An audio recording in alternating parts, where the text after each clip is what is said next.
여기까지 이제 협의위원에 대해서 간략한 이제 뭐 설명이었고요. 그렇다면 저희 사무실에 오셔서 어떤 부분을 가장 궁금해 하시고 문의를 주시는지 말씀을 드리겠습니다.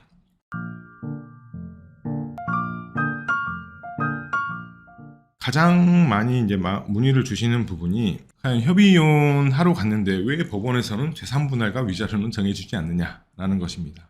법원에서는 협의이혼 할 때는 재산분할과 위자료는 정해주지 않고요. 두 분 당사자가 알아서 하시면 됩니다. 협의서를 따로 쓰시든 아니면 구두로 협의를 하고 뭐 금전을 얼마 지급받거나 부동산을 뭐 등기를 넘기거나 이렇게 두 분이서 알아서 하시면 되신 거고, 만약에 이혼을 하고 나서 재산분할이 정리가 안 됐다. 협의이혼을 했는데 재산에 관해서 다툼이 있다. 그렇다면 법원에다가 2년 안에 재산분할 청구를 따로 할 수 있습니다. 그래서 그거를 이용하셔야 되고, 또 뭐 손해배상도 서로 의견이 있다. 금액에 대해서. 그렇다면 소멸시효 기간 안에 법원에다 따로 청구를 하셔야 된다. 그건 말씀을 드립니다. 그리고 이제 두 번째로 질문을 많이 주시는 부분이 과연 나는 협의이혼이 적당할까요? 뭐 재판이혼이 적당할까요? 이렇게 질문을 많이 주시는데요. 사실 그건 이제 질문 자체가 온당치가 않습니다. 왜냐하면 협의이혼이라는 것은 뭐 이혼, 그리고 양육자, 친권자 지정, 뭐 재산 분할, 뭐 이런 부분에 대해서 서로 의견 일치가 전부 있을 때 그때 하시는 것이 좋고, 그 중에 하나라도 의견 일치가 일어나지 않는다. 그렇다면 협의이혼이 아니라 재판상 이혼, 뭐 조정 이혼 이렇게 이용하시는 것이 좋습니다.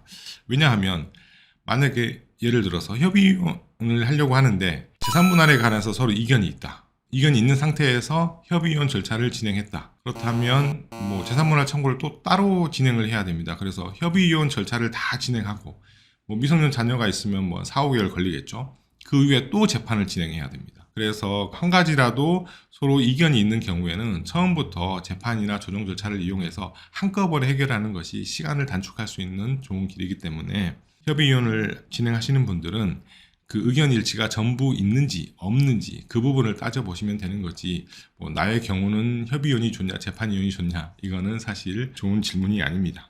특히 중요한 게 한 가지가 있습니다. 상대방의 이혼 의사를 확실히 알고 진행하셔야 합니다. 어떤 분들은 뭐 남편이 이혼을 해준다고도 했다가 그 다음날은 또 안 해준다고 했다가 이런 상황에서 남편을 데리고 법원에 가서 이혼 신청서를 접수를 했어요. 그런데 판사 만나는 날 남편이 안 나온다.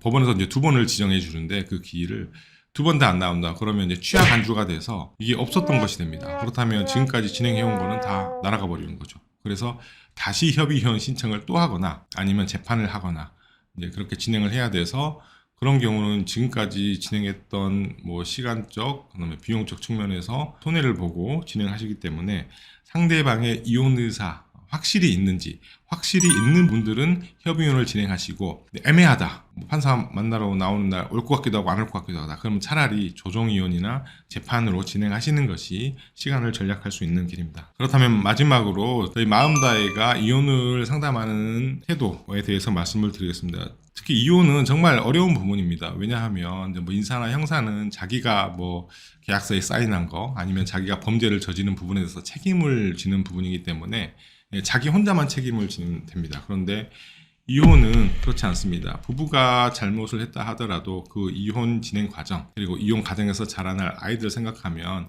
아이들이 피해를 보는 그런 문제가 있죠. 그래서 이혼 상담할 때도 저희는 뭐 이혼을 권유를 한다거나 그렇게 하지는 않고요. 반드시 이혼을 하게 되면 어떤 가능성이 있는지, 이혼 절차에서는 어떤 문제점이 있는지, 이런 뭐 여러 가지 가능성을 제시를 해드리고 당사자들께서 이분들 선택할 수 있게, 이혼을 할지 말지를 선택할 수 있게 해드립니다. 다만 이혼을 하는 방향으로 상담을 진행하는 분들은 가끔 계세요.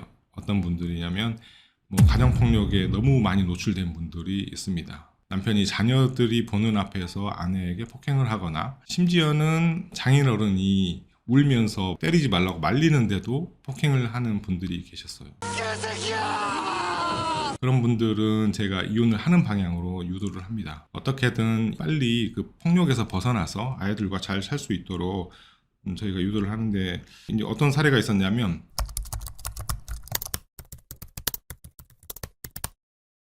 폭력에 노출돼서 이혼을 하러 오셨는데 저희가 이혼 접수를 했는데 며칠 있다가 못하겠다, 나 혼자 살기가 힘들 것 같다. 그래서 뭐 안 하겠다라고 하셔서 저희가 또 상담을 진행해서 폭력에서 이제 벗어나게끔 하고 싶었는데 당사자가 간곡히 원하셔서 취하를 했습니다. 그런데 그 이후에 또 다시 오셔서 또 이제 폭행을 당하신 거죠. 그래서 다시 이혼을 접수를 했는데 그래서 며칠 또 있다가 다시 오셨어요. 취하를 해달라. 근데 그때는 저희가 취하를 안 해드렸어요. 안 해드리고 버티고 버텼는데 그리고 상담을 하면서 헤어지기를 저희가 권유를 드렸는데 또 불구하고 이혼을 취하를 원하셔서 저희가 안타깝게 그냥 보내드린 적이 있습니다. 예, 이런 이제 예외적인 사안의 경우는 저희가 이혼을 하는 방향으로 상담을 하지만 이혼을 권유하거나 이렇게 하지는 않고요. 당사자들께서 어떻게든 자기 삶을 결정할 수 있도록 도와주는 역할을 하고 있습니다. 오늘 유튜브 주제는 여기까지고요. 다음번에 더 좋은 주제로 찾아뵙겠습니다. 네, 감사합니다. 힘들다. 이상해?